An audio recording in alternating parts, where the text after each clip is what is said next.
নমস্কার বন্ধুরা, আমার চ্যানেলে আপনাদের স্বাগত। আজকে আমি তৈরি করতে চলেছি এগ চিকেন রাইস। আসুন উপকরণগুলো জেনে নিই। আমি নিয়ে নিয়েছি বিনস, গাজর, পেঁয়াজ, রসুন, পেঁয়াজকলি, টমেটো, আদা কুচি, লঙ্কা কুচি। গ্যাসে কড়াই বসিয়ে দিয়েছি, তেল গরম হয়ে গেছে। একটু শুকনো লঙ্কা দিয়ে দেবো গোটা জিরে।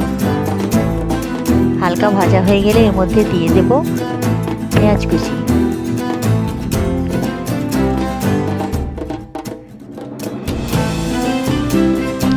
পেঁয়াজ কুচিগুলো ভালো করে নেড়ে নেব।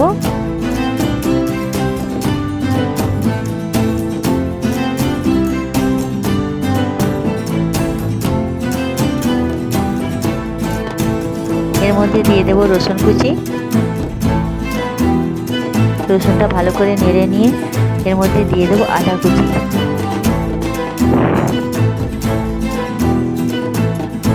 আদা কুচি দিয়ে দেবো। আদা কুচিটা নেড়ে দিয়ে দেবো কাঁচা লঙ্কা কুচি ও স্বাদ মতো লবণ।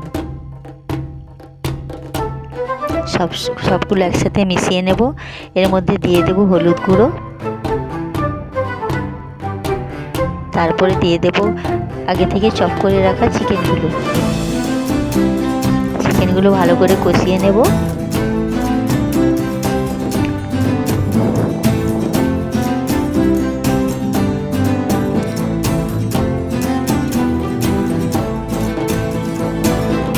কষানো হয়ে গেলে এর মধ্যে দিয়ে দেবো পেঁয়াজকলি। তারপর দিয়ে দেবো গাজর।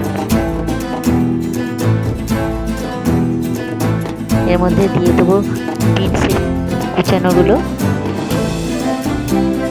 সবগুলো ভালো করে নেড়ে নিয়ে দিয়ে দেবো টমেটো কুচি। তারপর এর মধ্যে দিয়ে দেবো আগের দিনে বেঁচে থাকা ভাত।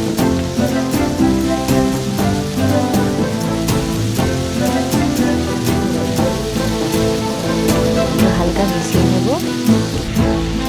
তারপর এর মধ্যে দিয়ে দেবো সয়া সস। গ্যাসে একটা অন্য প্যান বসিয়ে দেবো। তার মধ্যে দিয়ে দেবো তেল। তেলটা গরম হয়ে গেলে এর মধ্যে একটা ডিম ফাটিয়ে দেবো।